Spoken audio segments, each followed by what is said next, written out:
Bonjour, merci de nous rejoindre pour cette nouvelle édition de votre journal du vendredi. Nous sommes le 29 janvier. Voici les principaux titres. Dans le cadre de la concertation préalable à la création de la zone d'aménagement concerté de Versailles Satori Ouest, l'établissement public d'aménagement Paris-Saclay vient d'organiser un après-midi de séminaire ouvert à tous les publics. Nous verrons que le jeu vidéo a toujours le vent. Poupe avec l'ouverture d'une nouvelle formation sur Saint-Quentin en Yvelines. L'inauguration a eu lieu en présence d'une joueuse professionnelle. Et puis comme chaque fin de semaine, nous revenons aussi sur l'essentiel de l'actualité depuis lundi. Mobilisation des taxis, des enseignants ou encore future élection pour la succession de Valérie Pécresse au poste de députée des Yvelines dans la 2e circonscription. Les cérémonies de vœux se poursuivent pour les élus et hier soir, jeudi, c'était au tour de Benoît Hamon, député des Yvelines, conseiller régional. Il a notamment annoncé quelques projets locaux qu'il appuiera en tant qu'élu national. L'enfouissement de la Nationale 10 et l'aménagement du carrefour de la Malmedonne.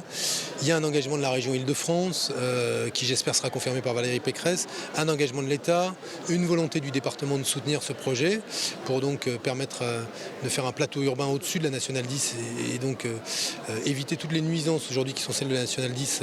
Le second, c'est le commissariat d'Elancourt. L'État a fait une étude de faisabilité et est disponible pour cofinancer le projet.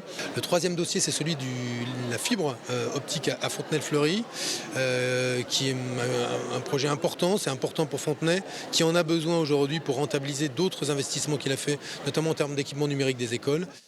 Lors de son discours de vœux, le député a précisé aussi qu'il voterait contre le projet de loi gouvernementale sur la déchéance de la nationalité. La loi sera soumise au vote des députés à l'Assemblée nationale à partir du 5 février. Moi, je ne veux pas que la déchéance de nationalité soit réservée aux binationaux. Comme on ne peut pas le faire à tous les Français, je pense qu'il faut une peine symbolique. Vous savez, une peine symbolique, ça peut être une peine d'indignité nationale qui prive de ses droits civiques et droits familiaux celui qui a retourné ses armes contre la nation. Ne nécessitait pas d'introduire une différence entre citoyens français inscrite dans la Constitution. Voilà, je trouve que ce débat crée de la discorde là où il faudrait de la concorde. Benoît Hamon au micro de Mélanie Poquet. Le président de la Chambre de commerce et d'industrie Versailles-Yvelines s'est lui exprimé dans le cadre de sa cérémonie de vœux jeudi soir. Il a rappelé son ambition d'aider au développement les entreprises du territoire. Et côté projet, a souligné en 2016 la création d'un cluster aéronautique à Toussus-le-Noble autour de l'aviation du futur, ou encore le développement touristique du secteur du Mantois autour des rives de Seine. Quant à 2015, l'année restera celle du lancement des réunions thématiques autour du développement à l'international et de l'économie circulaire. Nous animons actuellement un hub industriel sur l'automobile et aussi nous accompagnons les collectivités du territoire de la vallée de Seine pour un projet touristique sur la vallée de Seine. Donc ça, c'est 2 projets pour nous très importants. Mais nous allons mettre en place surtout un projet qui s'appelle Open Innov qui permet justement d'animer l'innovation dans les Yvelines et c'est un projet pour nous très important parce que l'on pense qu'il faut vraiment avoir une structure d'animation de l'innovation dans les Yvelines. Propos recueillis par Fanny Bourdillon. Quelle vision et quelle ambition pour le quartier Versailles-Satori-Ouest? L'établissement public d'aménagement Paris-Saclay vient de proposer un séminaire ouvert à tous avant que ne s'ouvre la concertation autour de la création de la zone d'aménagement concertée sur ce secteur. Enjeux économiques, architecture au cœur des débats. Le nouveau quartier de Versailles, Satori Ouest, ne devrait pas voir le jour avant 2035. Mais déjà, des préoccupations sont au cœur du projet. Associations et habitants les ont exprimées ce jeudi lors de séminaires à la mairie de Versailles. Satori donnant directement sur la Bièvre, c'est un projet qui nous concerne directement. Et à partir du moment où il y a des projets, notamment des projets immobiliers, on est forcément un petit peu sur la défensive. Et on souhaiterait en savoir davantage sur les perspectives qui s'ouvrent. Ce quartier de Versailles, considéré comme le 8e, veut être un modèle en termes de développement durable et de respect de la nature. Sur l'ambition en termes de développement durable, ville durable, puisque c'est un enjeu fort qu'on souhaite développer sur tous les projets de ce grand cluster d'innovation qu'est le territoire de Paris-Saclay-Versailles. Et c'est dans cette démarche-là qu'on est là pour présenter aussi l'ensemble des partenaires qui seront là et les maîtres d'œuvre sont là. Situé au sud-ouest de Versailles, le quartier de Satori possède actuellement de nombreux atouts qu'il sera impératif de sauvegarder. Nous insistons beaucoup sur le fait que c'est un cadre qui a une qualité végétale assez exceptionnelle puisqu'on est au-dessus d'un plateau et que autour de ce plateau, vous avez des bois qui sont vraiment de qualité. d'un côté la vallée de la Bièvre et de l'autre côté des vues directement sur le jardin du château de Versailles. Donc il est très important d'assurer à la population, aux amoureux de Versailles qui sont nombreux, que l'on maintienne cette qualité quasi historique du site. La préoccupation numéro 1 du maire de Versailles reste la desserte de la ville par les transports. La ligne 18 du métro du Grand Paris devrait passer par la gare de Versailles-Chantier et du plateau de Satory. Un tout autre sujet à présent, une formation jeux vidéo verra bien le jour à l'école d'audiovisuel et d'animation 3IS à Saint-Quentin-en-Yvelines. Cette formation devrait plaire aux générations de jeunes joueurs qui sont nés avec un joystick à la main. Avec le développement des jeux en application, la demande des entreprises est forte. Pour l'occasion, c'est l'artiste électronique Kayane qui a eu l'honneur d'inaugurer cette filière qui sera également couplée à un studio de motion capture. Fanny Bourdillon. Étudier les jeux vidéo, un rêve pour de nombreux gamers. Et c'est l'école d'animation 3IS à Elancourt qui proposera une filière jeux vidéo à la rentrée prochaine. Un cursus en 5 ans qui devrait former les développeurs de demain. Je trouve vraiment que c'est important qu'il y ait ce genre de formation en France, déjà pour former peut-être la future élite qui vont créer les jeux vidéo, les meilleurs jeux vidéo de demain, pourquoi pas des nouveaux Rayman, on ne sait pas. Pour l'inauguration de la filière, la joueuse professionnelle Kayane a tenu une conférence. La jeune femme, animatrice également sur Game One, est heureuse de pouvoir militer pour la reconnaissance du jeu vidéo. Ça montre qu'il y a des écoles et donc des personnes derrière qui croient aux jeux vidéo, à son avenir, qui croient que la France a un fort potentiel là-dedans. Et ça nous change des discours qu'on peut voir à la télé ou des personnalités qui pensent que le jeu vidéo, c'est le mal absolu. Ça nous donne aussi la possibilité pour des gens qui sont passionnés par le jeu vidéo d'avoir l'espoir et la possibilité d'en faire un métier, de travailler dans ce secteur-là. L'école a aussi inauguré son studio de motion capture, un équipement indispensable pour la création des personnages et des décors de jeux vidéo. Le studio de motion capture, c'est un vrai pari sur les innovations technologiques de l'école. L'idée par rapport à ce studio, c'est de créer un véritable avantage, on va dire concurrentiel par rapport à d'autres écoles qui ne peuvent pas s'équiper d'un tel matériel. La motion capture, ça permet, comme on l'a vu tout à l'heure, d'animer des personnages fictifs avec des mouvements humains le plus réaliste possible. Et c'est demain l'avenir des jeux vidéo, de l'animation. Cette formation pourra accueillir jusqu'à 40 étudiants sortant du bac. 2 profils sont actuellement recherchés, des game designers pour la conception du scénario des jeux et des profils de game art pour la réalisation artistique.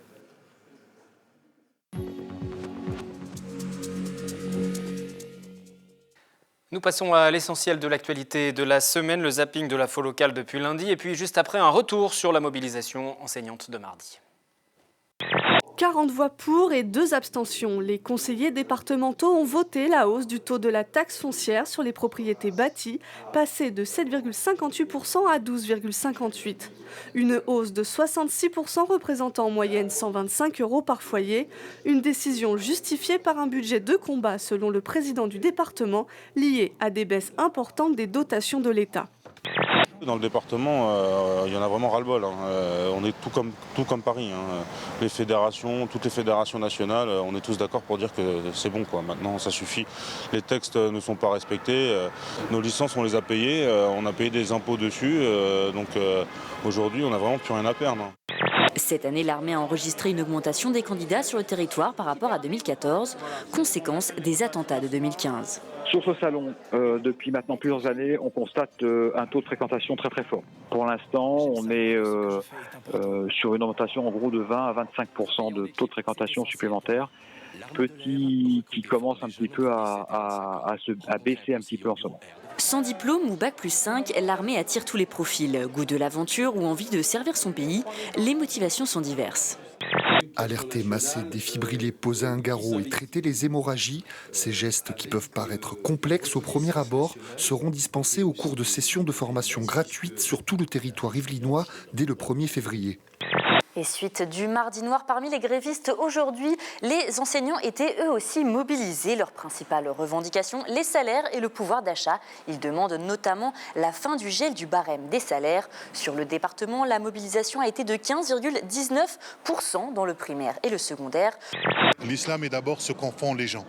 Et c'est très important, l'islam ce sont des textes à travers une histoire, à travers des interprétations, et puis les gens puisent dans ces textes-là des éléments pour leur idéologie. Et moi, mon travail, c'est d'essayer de ramener un savoir, une méthodologie, pour essayer de s'inscrire véritablement dans l'histoire. Périodiser les 15 siècles qui séparent l'islam d'aujourd'hui à ses fondements était l'enjeu de la rencontre de lundi 25 janvier, organisée à Trappes par le collectif Parole à cœur ouvert.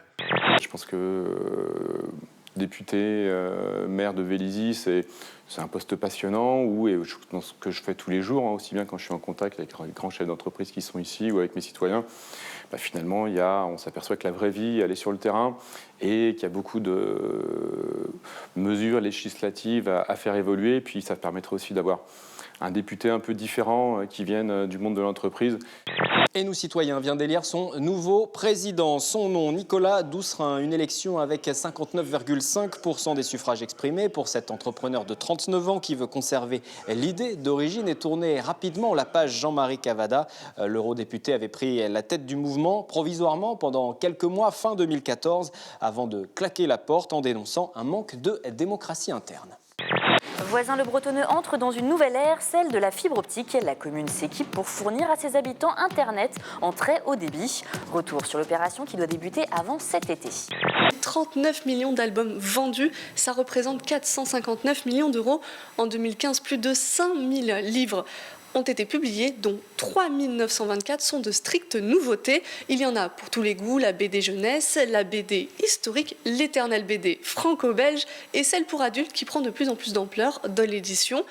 Les obsèques de Michel Tournier, décédé lundi 18 janvier, à l'âge de 91 ans, ont eu lieu cet après-midi à l'église de Choiseul, dans les Yvelines. Le bâtiment est situé à côté du presbytère dans lequel il résidait. Une centaine de personnes étaient présentes pour lui rendre hommage aujourd'hui. Ses amis, sa famille, mais aussi les habitants de la commune et quelques personnalités littéraires comme Bernard Pivot étaient invités. La cuisine gastronomique nécessite exigence et rigueur. Les journées démarrent à 8h pour la mise en place et se terminent à 1h du matin à la fin du service. Xavier Pincemin dirige une brigade de 12 cuisiniers. Une expérience qualifiante qui a donné envie à son chef, Simone Zanoni, de l'inscrire au concours Top Chef. Quand j'ai appris qu'il m'avait inscrit, ça m'a touché. Je me suis dit, il a confiance en moi. Et ça m'a fait plaisir. Je me dis, j'ai pas fait 7 ans de travail avec ce chef-là pour rien. C'est que il a quand même une certaine reconnaissance. Parce que c'est vrai que Simonet, c'est pas un chef qui va t'applaudir, qui va te dire ouais bravo, super ce que tu as fait et tout.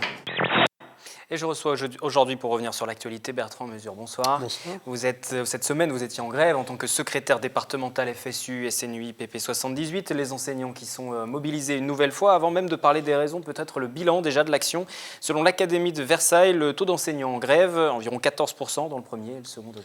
Alors déjà, c'est comme d'habitude, le ministère a des méthodes de comptage qui ne permettent pas de recenser l'ensemble des enseignants. Je pense qu'on était plus de près de 20 à 25, puisqu'il y a une partie des personnes qui ne sont pas décomptées dans les chiffres que fournit le ministère. Qu'est-ce qui n'est pas décompté, que ce soit par exemple, tous les enseignants du premier degré qui n'ont pas à être remplacés le jour même, comme par exemple les enseignants en réseau, les directeurs déchargés, s'ils sont en grève, ne sont pas décomptés. Dans le second degré, le décompte est fait le matin à 8h, et tous les enseignants qui arrivent après à 9h ou à 10h pour faire leur cours, eux ne sont même pas considérés par ces décomptages. Voilà, pour la précision sur les chiffres, au-delà de ça, vous nous disiez autour de 20%, en tout cas, c'est ce qu'on peut retenir. C'est suffisant pour vous ? C'est suffisant, c'était une grève fonction publique. Je pense qu'il est important qu'un nombre significatif de collègues se saisissent de cette problématique du salaire qui commence à impacter très lourdement la fonction publique et les enseignants en particulier. C'est la principale revendication, salaire, pouvoir d'achat, la fin du gel du barème des salaires. C'est la gel du point d'indice et plus généralement un rattrapage par rapport à ce que à ce qui devrait correspondre aux qualifications qui sont celles des enseignants ou celles des personnels de la fonction publique. J'ajouterais que cette grève était aussi celle de mes collègues du second degré qui souhaitaient s'opposer et continuer à s'opposer à la réforme du collège qui, malgré les aménagements qu'a mis en place le ministère, n'est toujours pas satisfaisante. On va s'attarder un petit peu effectivement sur la réforme des collèges, auparavant sur la question du salaire. Concrètement, si on parle chiffres, ça représente quoi ce gel? Depuis combien de temps? Quelle perte de pouvoir d'achat? Si on reprend ce que ça représente, c'est-à-dire que le gel du point d'indice représente à peu près 2 mois de salaire depuis les années 2000.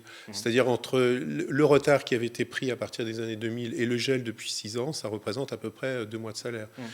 Ce qu'il faudrait, si on voulait rattraper ce retard, concrètement, du jour au lendemain, Après, je ne sais pas ce qu'il faudrait. Si on fait des comparaisons avec les pays européens, alors là, je sais qu'on est très en retard. On est parmi les derniers pays d'Europe et de l'OCDE en termes de salaire des enseignants. Et après, ça dépend où on met le curseur. Mais en tout cas, ce n'est pas à la hauteur des qualifications des Master 2. Mais ce que vous demandez aujourd'hui, c'est de rattraper la totalité du retard? Ce qu'on demande déjà, c'est d'avoir que le principe du dégel du point d'indice soit acté et qu'il commence à récupérer ce qui a été perdu les années précédentes. Et si on vous explique une nouvelle fois qu'il faut faire des économies, que les caisses sont vides? Alors, si on m'explique qu'on a des arguments, il y a déjà plein de façons de récupérer de l'argent, ne serait-ce qu'en s'attaquant à la fraude fiscale, ne serait-ce qu'en s'attaquant à la défiscalisation que mettent en place les grandes entreprises pour échapper à l'impôt sur le territoire. Donc, il y a des ressources, il suffit d'aller les chercher et de ne pas être en permanence à l'écoute de ceux qui disent qu'on n'a pas les moyens. On peut parler aussi de cette réforme du collège, vous l'avez dit, réforme qui passe mal. Qu'est-ce qui bloque dans cette réforme collège 2016 ? Les enseignements pratiques interdisciplinaires, par exemple. Alors, en fait, ce qui passe mal au niveau des enseignants en pratique interdisciplinaires, c'est la très grande difficulté qu'il y a à les mettre en place. C'est-à-dire qu'on a supprimé des horaires d'enseignement, comment dirais-je, de matière pour mettre en place ces enseignements interdisciplinaires. Donc c'est pour croiser les matières. C'est pour croiser les matières, mais après le problème c'est que sur le terrain ça devient extrêmement compliqué à organiser. J'en discutais il y a peu de temps avec un collègue qui était chef d'établissement. Apparemment les chefs d'établissement sont en train de faire des pieds et des mains pour aller au lycée parce que la mise en œuvre sur le plan du collège est extrêmement compliquée. C'est la 4e fois sur ce sujet de réforme des collèges que l'intersyndicale a appelé à une grève. Il y a eu mai, juin, septembre 2015. La participation est pas toujours, et en tout cas en baisse depuis la première mobilisation de mai. Vos collègues au collège vont continuer le mouvement? Écoutez, on a bien compris que le gouvernement n'allait pas lâcher. Alors le gouvernement a déjà lâché sur un certain nombre de points puisqu'il a réintroduit les classes bilingues, il a réintroduit un certain nombre de choses. Maintenant, on rentre dans le dur, si je puis dire, de la réforme, c'est-à-dire la faisabilité pratique. Et c'est là que justement les choses commencent à coincer de partout. Et on verra en cours d'année si la mobilisation s'amplifie, mais en tout cas, la qualité qui était annoncée n'est pas au rendez-vous. Il y a aussi la question de l'autonomie, parce que maintenant les collèges auraient un peu plus d'autonomie avec cette réforme. Alors la question de l'autonomie, c'est le renvoi au local des arbitrages qu'on n'arrive pas à faire au niveau national. C'est rien de plus. C'est-à-dire ça, c'est pas une bonne chose? C'est-à-dire qu'au bout d'un moment, on demande au local de réaliser la quadrature du cercle. Donc ça ne changerait rien? Vous récupérez le problème sans en avoir pour autant les solutions? Sans en avoir ni les solutions ni les moyens. L'intersyndicale a demandé, pour finir sur cette réforme du collège, aux enseignants de boycotter ces formations qui sont organisées depuis la Toussaint pour accompagner la réforme. Ça va se poursuivre? Il faut boycotter. Écoutez, c'est les collègues qui vont décider, site par site, de ce qu'ils vont faire. Et c'est le cas, le suivi? Le suivi, c'est comme souvent, c'est-à-dire que c'est très variable d'un endroit à un autre. Ça dépend aussi, parce que quand j'évoquais la difficulté de mise en œuvre, elle est effectivement beaucoup plus difficile à certains endroits qu'à d'autres. Et donc, en fonction du contexte, la mobilisation est plus ou moins forte. Qu'est-ce qui fait que c'est plus ou moins compliqué d'un endroit à parce que, en fait, quand vous mettez en place ces enseignements interdisciplinaires, vous le faites avec les personnels qui sont là. Vous n'avez pas de moyens supplémentaires. Donc, en fonction des ressources locales et de la possibilité d'aménager les différents horaires des uns et des autres, la mise en œuvre est beaucoup plus facile, et faisable à certains endroits, et à d'autres endroits, c'est un vrai casse-tête. Peut-être un dernier mot, la suite de cette mobilisation, justement? Écoutez, j'ai l'impression que mes collègues du second degré n'ont pas l'air décidés à lâcher l'affaire, et je pense qu'ils ont raison. Et en ce qui concerne les revendications salariales notamment? Écoutez, nous sommes engagés dans une négociation dite PPCR. La mobilisation de mardi était l'occasion de peser et d'exprimer notre mécontentement. On attend les réponses du ministère et on verra après. Et vous avez eu le sentiment, juste pour conclure, d'avoir été bien entendu, parce que les taxis aussi se sont beaucoup exprimés, se sont fait entendre. Ils continuent leur mouvement. Ça n'a pas noyé la revendication des enseignants? Je ne pense pas, parce que c'est une revendication qui est transversale à toute la fonction publique depuis plusieurs années. Et elle est régulière, elle se manifeste régulièrement et personne ne lâche l'affaire. Même si les taxis se sont fait plus entendre que vous? Les taxis ont peut-être des modalités d'expression qui vous ne sont n'avez pas pas brûlé assez de pneus, peut-être, c'est peut-être ça. C'est peut-être ça, oui. Merci Bertrand Mesure, secrétaire départemental FSU SNUIPP, donc dans les Yvelines. Merci à vous. Merci. Ce sont à présent les jeunes qui s'expriment sur l'actualité locale et nationale. Comment ont-ils perçu les informations de ces derniers jours? Séquence préparée par William L. avec Camille Lambert et les élèves du Collège des Saules de Guyancourt.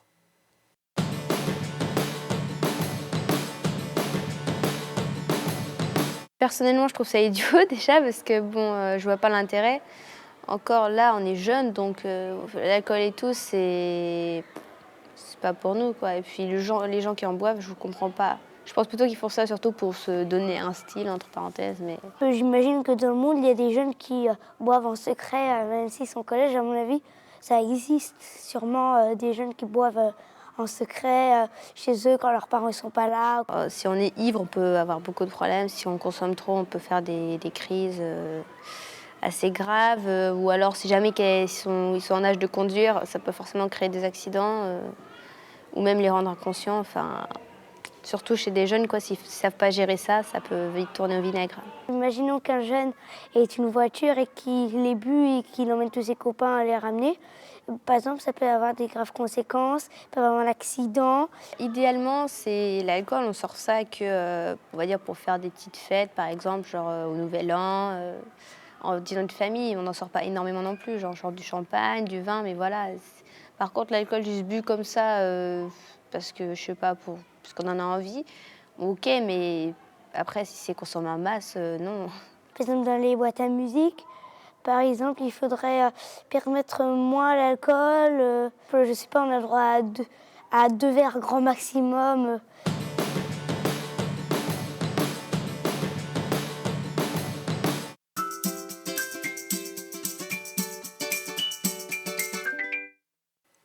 La suite de ce journal, c'est à présent avec notre séquence réalisée depuis le début du mois en partenariat avec l'association Bête à Bon Dieu Productions, un reportage accessible aux sourds et aux malentendants. Cette semaine, Simon Olliel nous invite à découvrir le travail de l'association Art Partage de Saint-Quentin-en-Yvelines.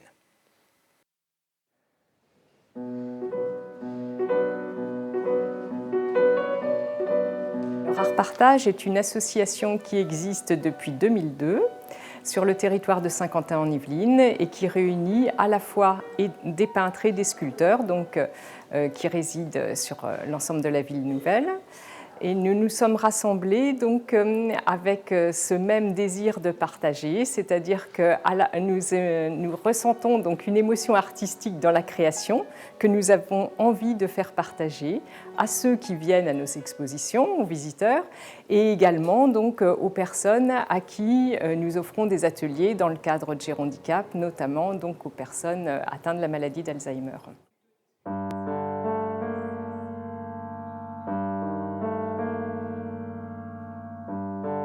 Nous avons un homme dans l'association, Ludovic Postel, dont vous voyez les tableaux ici, qui est un peintre de la couleur et de la matière. Nous avons donc un sculpteur, Marie-Jeanne Carpier. Les sculptures qu'elle a exposées ici sont des sculptures donc, en schiste ou marbre noir. Et auparavant, elle a travaillé aussi, bien sûr, la terre et le bronze.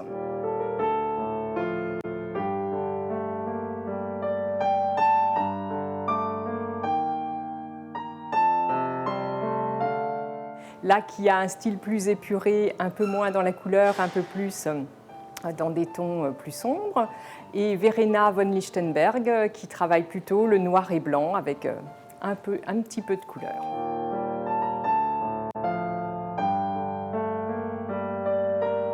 C'est important d'exposer à l'endroit où on crée, donc à Saint-Quentin-en-Yvelines, de rencontrer les personnes de Saint-Quentin-en-Yvelines.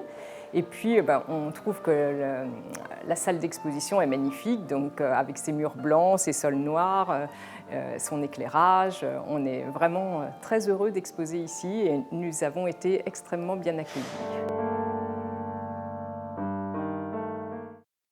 Une nouvelle fois à Simon Olliel et à Beta Bandieu Productions pour ces reportages accessibles aux sourds et aux malentendants réalisés tout au long du mois de janvier. Un mot du programme de nos confrères de Radio Sensation, nos confrères qui vous proposent ce week-end un hebdo politique avec Grégory Garestier, le maire Les Républicains de Morpas. Il évoquera l'avenir de sa commune dans le nouveau Saint-Quentin en Yvelines. Il reviendra aussi sur ce conflit qui perdure avec l'opposition socialiste autour de leur absence de l'exécutif. Écoutez cet extrait. Et c'est tout l'enjeu aussi de la stratégie commerciale. Moi, j'ai siégé avec mon équipe le 9 janvier dernier au conseil d'installation et je viens tout juste de recevoir un recommandé, pour la première fois de ma vie, du tribunal administratif, puisque la gauche conteste l'élection du président, des vice-présidents, des conseillers communautaires et de tous les organismes dans lesquels on va siéger. C'est la première fois de ma vie que je reçois un courrier du tribunal. Alors, s'il voulait vraiment faire partie de l'exécutif, je crois que c'est mal barré, hein, excusez-moi le terme, parce que on peut discuter, on est des adultes. Vous appelez justement à la réouverture du dialogue entre les élus de la majorité et de la minorité. Mais le dialogue a toujours été ouvert. C'est eux qui ont rompu le dialogue.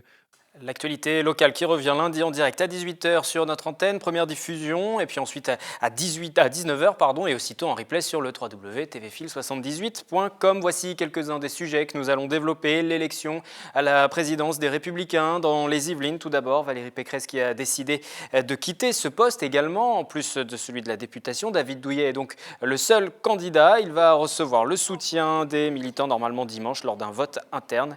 Sophie Primas, sénatrice des Yvelines, devrait prendre le poste de secrétaire départemental. Et puis, mercredi 3 février, édition spéciale du journal avec le préfet des Yvelines qui nous accompagnera pendant une demi-heure. Nous parlerons du bilan de l'année 2015, mais aussi de sécurité avec la probable prolongation dans les prochains jours de l'état d'urgence en France. C'est la fin de cette édition. Un très bon week-end sur notre antenne.